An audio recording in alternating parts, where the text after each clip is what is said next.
Boa noite, veja no Brasil TV desta segunda-feira, dia 1º de fevereiro, a vacinação de idosos com mais de 80 anos pelo país. Pesquisadores da UFMG comemoram a fase de testes da vacina contra a Covid da Johnson & Johnson. A eficácia do imunizante superou os 60%. Dia decisivo no Congresso, deputados e senadores elegem os novos presidentes das duas casas. E ainda, você conhece o umbu e a siriguela? Pois é a época da safra destas duas frutas típicas do Nordeste. É agora no Brasil TV.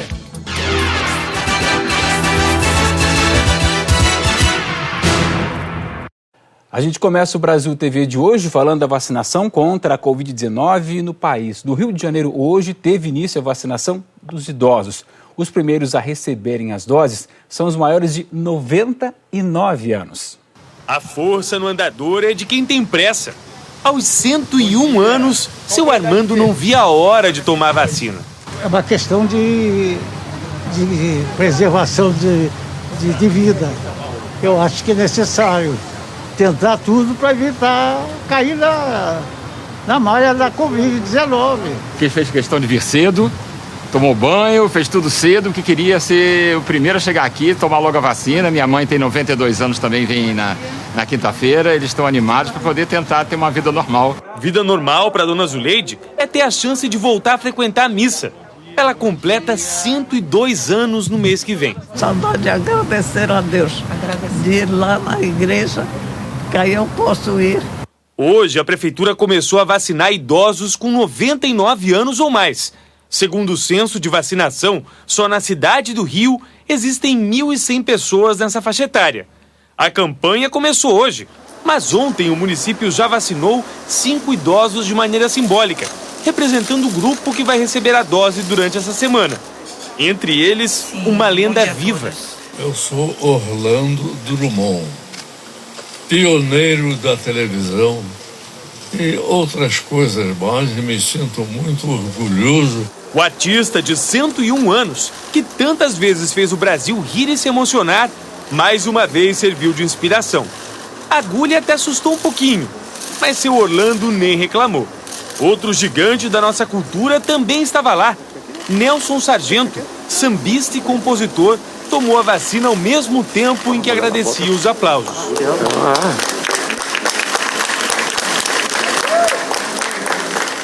A prefeitura diz que já tem na casa doses suficientes para vacinar o público das primeiras semanas. Mas o secretário municipal de saúde reconheceu que depende da chegada de mais vacinas para continuar a campanha. A gente fez um cronograma para garantir que não falte vacina. Ele é um cronograma de fato acelerado, sim. É um cronograma que está na frente de muitos estados e de muitas cidades, sim. E pode ser que falte vacina, mas o nosso desejo é vacinar o máximo de pessoas possível. Então, o mais importante é a gente aplicar as doses no menor tempo possível. O calendário é este. Hoje, só quem tem 99 anos ou mais. Amanhã, 98. Na quarta, 97. E segue assim, diminuindo um ano por dia até 27 de fevereiro. Até lá, a prefeitura pretende completar o ciclo de vacina para todos com mais de 80 anos. Aos sábados, haverá sempre uma repescagem para quem perdeu a data durante a semana. A prefeitura também montou um drive-thru na UERJ para vacinar os idosos dentro do carro, de segunda a sexta, das 9 da manhã até as 3 da tarde. Aos sábados de manhã, haverá outros 9 espalhados pela cidade. O seu Milton fez questão de vir logo no primeiro dia. Ele completa um século de vida em dezembro e ainda planeja mais. Quase 100 anos, enfrentei já tantas lutas, a Segunda Guerra Mundial. E hoje estou aqui, ainda com saúde. Para mim é uma alegria, pela graça de Deus. E na região centro-oeste do país, Campo Grande também iniciou a vacinação em idosos a partir de 80 anos. Quem tem as informações para a gente é a Cláudia Geiger. Aqui em Campo Grande são 3.600 doses da vacina Coronavac para imunizar os idosos, mas a capital de Mato Grosso do Sul tem mais de 18 mil pessoas com idade acima de 80 anos. Por isso, a Secretaria Municipal de Saúde decidiu começar a imunização pelas pessoas mais velhas. Nesta segunda-feira estão sendo vacinadas aquelas pessoas que têm de 99 anos para cima. E a segunda dose só vai ser aplicada quando o município receber mais uma remessa da vacina. A Prefeitura decidiu usar todas as doses disponíveis para imunizar os idosos. E também pediu apoio à Guarda Civil Metropolitana para fazer a distribuição dessas doses da vacina nos 17 postos onde os idosos estão sendo imunizados. E a estratégia para apenas o número de doses que será usado no dia de vacinação, para não ter nenhum tipo de armazenamento nos postos de saúde. A Prefeitura de Campo Grande também organizou um grupo que faz a vacinação volante para aqueles idosos que estão acamados e vai abrir um drive-thru para dar mais segurança para a vacinação das pessoas mais velhas. E essa listagem com o nome de quem vai ser vacinado foi feita a partir dos dados da Unidade Básica de Saúde, daqueles idosos que já são acompanhados pelos técnicos da Prefeitura. Então, a orientação é, se você tem um idoso em casa e não está registrado na Prefeitura de Campo Grande, tem de pedir um parente para ir ao posto de saúde mais próximo para fazer esse registro e só assim começar a vacinar. A Secretaria Municipal de Saúde disse que não sabe quando vai receber mais um lote da vacina contra o novo coronavírus. De Campo Grande, Cláudia Geiger para o BR-TV. Bom, no Amazonas, que enfrenta o segundo pico da pandemia, quase 45 mil pessoas foram vacinadas até agora no estado. Daniela Branches. A gente está aqui num dos pontos de vacinação da capital do Amazonas. Chove bastante, agora amenizou um pouquinho. Hora do almoço, mas o movimento não para, não. A vacinação dos idosos acima de 75 anos, que estava prevista para começar no dia 4 de fevereiro, foi antecipada e começou ontem.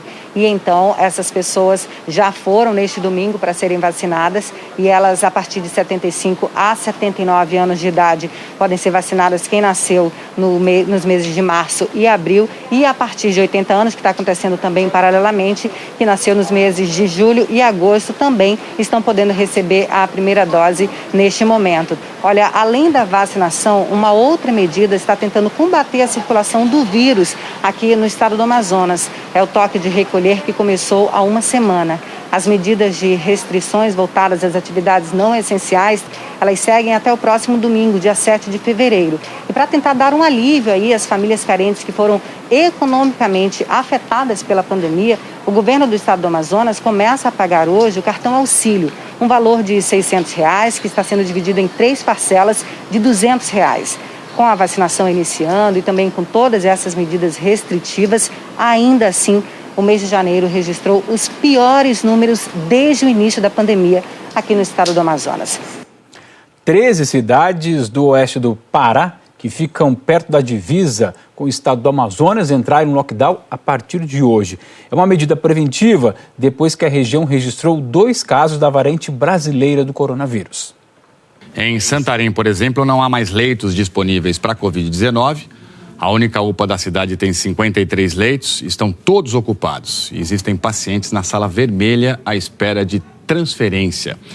No Hospital Regional de Santarém, a taxa de ocupação de leitos clínicos é de 100% e de UTI é de quase isso, 98% já. Existe uma fila de espera de 24 pessoas de cidades da região por um leito de UTI. No Paraná, o toque de recolher foi prorrogado pela 4ª vez. A medida vale por mais 10 dias a partir de hoje. Desde 3 de dezembro é proibida a circulação de pessoas entre 11 da noite e 5 da manhã, com exceção de quem trabalha em serviços que são considerados essenciais. E a gente fala agora dos resultados preliminares da última fase de testes da vacina da Johnson & Johnson, desenvolvida pela empresa farmacêutica do grupo. Pesquisadores da Universidade Federal de Minas Gerais participam desses ensaios clínicos realizados em vários países. A eficácia do imunizante superou 60%, além também de trazer outras vantagens. O laboratório Janssen, ligado à indústria farmacêutica americana Johnson & Johnson, encheu o mundo de esperança. A eficácia da vacina contra a Covid-19 é de 66% para os casos de moderados a graves e de 85% para os casos graves. Em todo o mundo, 44 mil voluntários de 8 países participam da fase 3 dos testes clínicos, que ainda está em andamento. 400 deles estão aqui na capital. A Faculdade de Medicina da UFMG é um dos locais que estão conduzindo os ensaios clínicos. Esse é um estudo duplo cego e randomizado, que isso significa que ele é duplo cego, nem o participante, nem a equipe médica sabe o que está sendo recebido, e é randomizado, um sorteio randômico entre pacientes que vão receber ou a vacina ou o placebo, que é uma substância inerte, então em grupos iguais. Proteínas do coronavírus foram colocadas num vírus que é inofensivo para o ser humano e não se reproduz. Injetado no nosso organismo, o chamado adenovírus reage com as células, libera o material genético e induz a produção de anticorpos.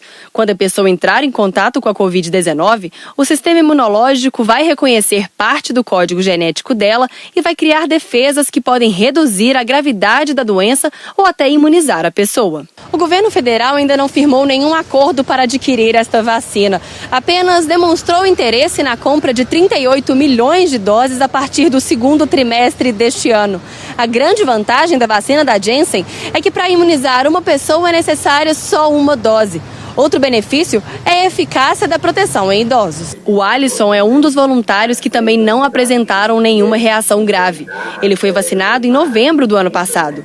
Ainda não sabe se tomou o placebo ou a vacina, mas está vendo de perto o quanto o processo é rigoroso. A partir daí a gente está fazendo acompanhamento via aplicativo, da pesquisa, respondendo um questionário 2 vezes por semana para ver se ocorre manifestação de sintomas para a doença, do Covid. A cada período eu tenho que ir para fazer a coleta de amostra sanguínea e uma consulta médica para saber como que eu estou. Que tá todo mundo ansioso para se vacinar não é segredo para ninguém. Mas para quem está participando do processo, a expectativa é ainda maior. Eu fiquei muito feliz em saber que essa vacina teve essa porcentagem de eficácia, e segurança, que ela apresentou, Que é mais uma opção aí para a gente na nossa sociedade, Quanto mais vacina, melhor. Olha, segundo o coordenador dos testes na UFMG, uma outra vantagem desse imunizante avaliado é a conservação. As doses permanecem estáveis por 3 meses, em geladeiras comuns, com temperaturas de 2 a 8 graus Celsius. É justamente aquele tipo de geladeira que existe na rede de vacinação nacional, e isso permite a qualidade da logística. Agora vamos falar das eleições, os novos presidentes da Câmara e do Senado. Isso mudou a rotina em Brasília. Mesmo com restrição imposta por lei, diversas faixas e cartazes foram espalhados pelas ruas da capital. Clima de eleição em Brasília.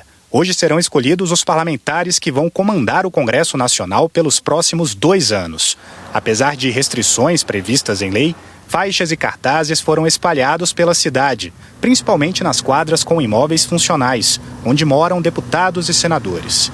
Olha como está a entrada da 311 Sul.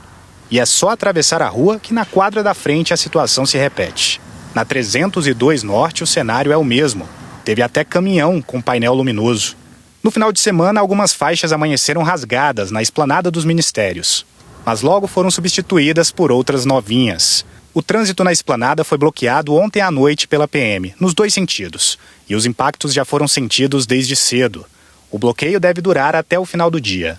Há pontos de revista para quem passar a pé pela esplanada, para evitar pessoas com objetos perfurantes, fogos de artifício e hastes de bandeiras. Também estão proibidos drones sem autorização.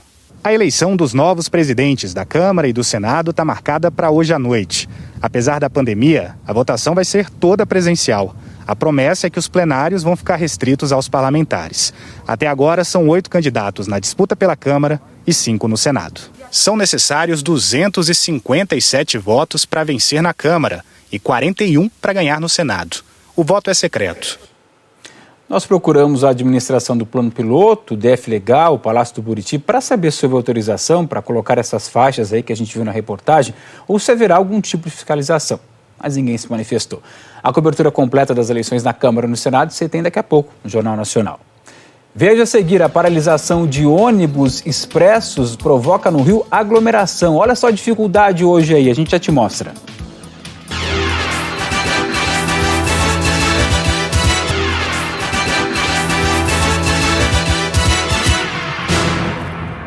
Brasil TV de volta e a gente fala do primeiro dia de aplicação da prova digital do Enem, que foi ontem. No Distrito Federal teve candidatos atrasados e estudante barrado com sintomas da Covid-19. E uma prova digital teve até estudante prejudicado por erros no sistema. Pela primeira vez, um Enem digital. Muita gente achou que a prova seria diferente. Na época que estava fazendo as inscrições, estava lá digital e todo mundo estava falando que poderia ser em casa por conta da pandemia, então eu meio que me confundi. Nada disso. Como todos os outros candidatos, quem escolheu fazer o Enem digital teve que vir presencialmente responder as questões. Os computadores estão lá dentro, nas salas de prova. O movimento foi bem menor do que na edição com provas impressas nos 2 domingos anteriores.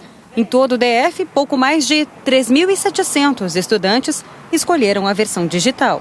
Tem as suas vantagens porque se você errar alguma coisa, você pode clicar e reescrever a resposta, evitando as rasuras. É mais simples, é algo mais tecnológico. Na bagagem, munição para garantir energia nas 5 horas de prova. Água, lanche e uns doces para comer. Quem chegava, passava antes pelo termômetro. Aqui, ninguém foi barrado por causa da temperatura. Mas um estudante não pôde ficar, porque apresentou sintomas da Covid. Esse outro não achou a sala e também desistiu. À 1h os portões fecharam. 1 minuto depois, ainda tinha gente chegando. O ônibus atrasou, tive que descer no shopping, pegar um Uber e chegar até aqui. Cheguei que era 1h, o portão já estava fechado. Não consegui entrar mais. Mas nem quem chegou na hora conseguiu fazer a prova. Nessa faculdade particular em Taguatinga, os candidatos contaram que as provas, previstas para começar às 1h30 só foram aparecer nas telas dos computadores por volta das 3 horas. Os estudantes foram liberados sem responder as questões.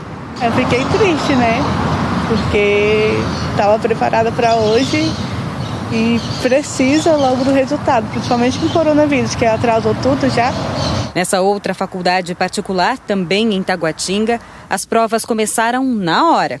As questões estavam bem interpretativas, tanto na parte de filosofia e história, na parte de português também, em geral, estavam bem interpretativas. Não digitar nada, só mesmo na redação que era escrita. Aí esse é um método assim, que eu achei bastante eficiente. A Marisa saiu faltando meia hora para o prazo final. Acho que a questão de ser uma prova online também, que a gente escolheu fazer no computador, acho que todo mundo passou esse ano estudando tanto online que eu acho que o cansaço bateu um pouquinho, sabe? Mas a redação foi tranquila, então é isso. Eu acredito que agora é esperar para a gente ver se vai fluir, né? E os estudantes que tiveram problemas com o sistema do Enem digital em todo o país vão poder refazer a prova no fim de fevereiro. Segundo o ministro da Educação, Milton Ribeiro, nenhum aluno vai ficar prejudicado e, segundo ele, problemas como os de ontem são passíveis de acontecer. Isso vai ser também visto, né, com todo cuidado, mas é até explicável pelo acesso a todos ao mesmo tempo. É como dar um pane assim num sistema, mas isso nós vamos aprender com os erros e procurar melhorar. O pessoal que não fez a prova, nós não temos como reaplicá-las, né? Então essas pessoas elas já estão automaticamente transferidas para o dia 23 e 24 de fevereiro na prova por escrito mesmo, que é uma espécie de uma segunda chamada. A gente vai te mostrar agora que a segunda-feira no Rio começou com um caos no BRT, que é o sistema de ônibus expresso da cidade. Os ônibus não saíram das garagens e as estações ficaram lotadas. Aí, claro, teve aglomeração nos ônibus, né? E mais custo, mais despesa para quem precisou buscar um outro tipo de transporte. Covardia! Isso é uma covardia! Assim não desce! Lotado! Não tem mais espaço para ninguém. É uma situação humilhante. Somos trabalhadores, né? Tem que ter mais respeito com a gente. Essa foi a manhã de caos para os passageiros que dependem do BRT para ir ao trabalho no Rio. O sistema de ônibus expresso, que transporta 170 mil pessoas por dia, parou nas primeiras horas da madrugada. Os ônibus articulados não saíram da garagem. As estações ficaram fechadas e os 3 corredores expressos da cidade vazios. Quando eu cheguei aí, eu vi essa vergonha aí. Sem o BRT, poucas eram as opções para ir ao trabalho. Quem precisa do BRT para se locomover está tendo que se virar de outro jeito. As pessoas estão embarcando em ônibus executivos, vans, carros de aplicativo e até mototáxis. E tendo que pagar até 4 vezes mais do que o valor normal da passagem para conseguir chegar ao destino. A van que durante a semana é R$4, hoje eles estão cobrando R$10. O frescão que durante a semana é 14, está cobrando 17. Absurdo, absurdo. Vou ter que pagar isso para ir e na volta também tirar do bolso. O prejuízo é todo seu? Todo meu. No desespero para chegar ao trabalho, era impossível manter o distanciamento social. E olha só a situação dentro do ônibus. Tem uma passageira que quase está escalando ali dentro para conseguir se equilibrar e ficar, conseguir ficar ali dentro. E vai nesse ônibus lotado em plena pandemia. Trabalhar, né? Tem que trabalhar, né? O BRT foi criado em 2012, no primeiro mandato do prefeito Eduardo Paes, do Democratas. Era a tão esperada organização do transporte na Zona Oeste. Mas não foi o que se viu. Lotação, calotes e falta de segurança sempre fizeram parte do BRT. Em 2019, o então prefeito Marcelo Crivella, do PRB, fez uma intervenção no BRT, mas nenhuma mudança foi sentida pelos passageiros. Hoje, o Sindicato dos Motoristas disse que a paralisação foi convocada depois que o presidente do consórcio, Luiz Carlos Martins, disse que o salário de janeiro não seria pago integralmente no dia 5 e que, a partir de fevereiro, a categoria ficaria 10 dias em casa com redução de salário. O sindicato afirmou que a retomada do serviço depende de um acordo para manter os direitos. A partir do momento que fizerem esse compromisso do pagamento do salário no 5º dia útil e a não redução do nosso salário, ok, iremos trabalhar imediatamente. O porta-voz do consórcio disse que pediu na justiça a ilegalidade da paralisação e que os motoristas se anteciparam. O pagamento é no 5º dia útil, é somente sexta-feira. Eu acho que o pessoal que fez essa paralisação se antecipou a coisas que não haviam sendo conversadas. A gente está em conversação com a prefeitura, está em conversação com as empresas e com os próprios rodoviários para restabelecer a normalidade. O prefeito Eduardo Paes disse que já sabia, desde o final de semana, que poderia haver uma paralisação e que trabalhou com um plano de contingência. Agora, se a coisa não avançar, a gente pode até decretar a caducidade do contrato. A única coisa que não vai acontecer é a gente cumprir com a obrigação dos outros. Perfeito. Pagar, tirar dinheiro público, para dar para empresário de ônibus. Cara, isso aqui é um total desrespeito, com o povo que precisa trabalhar, precisa buscar o seu ganha-pão. Isso aqui é um descaso muito grande. Pobre dos cariocas, né? Vamos falar agora de uma coisa mais saborosa, que chegou a época da safra de 2 frutas muito apreciadas no sertão de Pernambuco, o umbu e a seriguela. Com o início das chuvas no sertão, essas frutas típicas são sempre muito esperadas pelos sertanejos. Mas em Petrolina a oferta está mais baixa. No centro da cidade, a oferta de umbu ainda está pequena. Nesse ponto, que fica na rua Barão do Rio Branco, a toquinha custa R$3. Neste outro, na esquina da Avenida Souza Filho, dá para comprar 3 por R$5. Vânia aproveitou o preço. A dona de casa faz geladinho para aumentar a renda. Eu chego até, guardar a polpa dele de um ano para o outro congelado e não perde a consistência, não perde o sabor. Na Feira da Areia Branca também não está tendo fartura de umbu. Seu Pedro não achou o produto aqui na região. Esse é o pessoal que traz do Riacho Sobrado. Lá a safra é mais cedo, um pouco. Lá em Juazeiro estão com dificuldade que o zimbu não está saindo ainda como era para sair. E todo ano, esse ano já tem muito, mas esse ano está mais pouco. Nessa outra banca, o litro do umbu está custando R$3. Achar siriguela também está mais difícil. Aqui na feira do José e Maria tem menos feirantes vendendo a fruta. Dona Zezita, por exemplo, comprou no mercado do produtor em Juazeiro, na Bahia. Essa siriguela aqui veio do Ceará. Por aqui não está tendo, não. Quando chove muito, aí às vezes vem dali do Riacho Sobrado, vem do Salito, mas não está tendo não. Nesta outra feira livre, que fica na rua João Amorim Araújo, no centro, a oferta de umbu tá baixa. Só esta barraca está vendendo a fruta a R$ 3,00 o litro. Aqui também tem siriguela. 2 toquinhas custam R$ 5,00. Antônio garantiu as dele. Sempre compro. Sempre compro. Que é gostoso, né?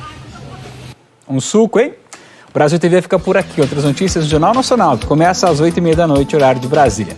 Para você, boa noite e até amanhã.